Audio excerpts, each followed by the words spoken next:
ჩვენ როდესაც პროგრამებს წერთ, ხშირად შეიძლება მოგვიწიოს ისეთი კოდის დაწერა, სადაც ერთი ციკლის შიგნით წერთ კიდევ ერთ ციკლს. ანუ საქმე გვაქვს ჩადგმულ ციკლებთან.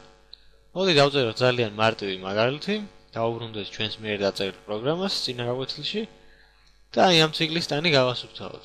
ახლა დავწეროთ ესეთი ძალიან მარტივი პროგრამა. დავაბეჭდოთ რიცხვითი მნიშვნელობები 1-დან 10-ის ჩათვლით 10 სტრიქონად.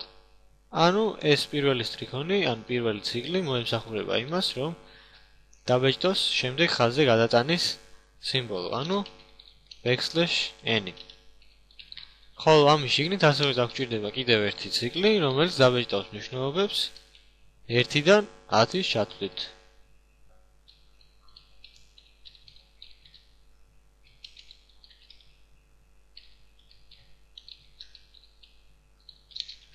Cout G.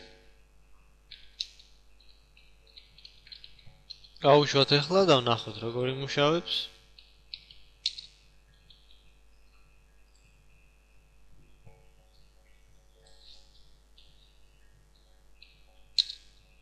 და აი როგორც ხედავთ, დაიბეჭდა ეს მნიშვნელობები 1-დან 10-ის ჩათვლით 10 სტრიქონად. ჩვენ შეგვიძლია ეს რაოდენობა გავზარდოთ და აქ ჩავუწეროთ 100, შესაბამისად დაიბეჭდება 100 სტრიქონი.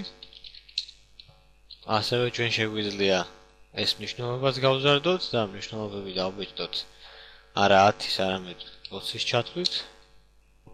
და შეგვიძლია ესეთი ექსპერიმენტები ვატაროთ აი ამ ციკლებთან დაკავშირებით.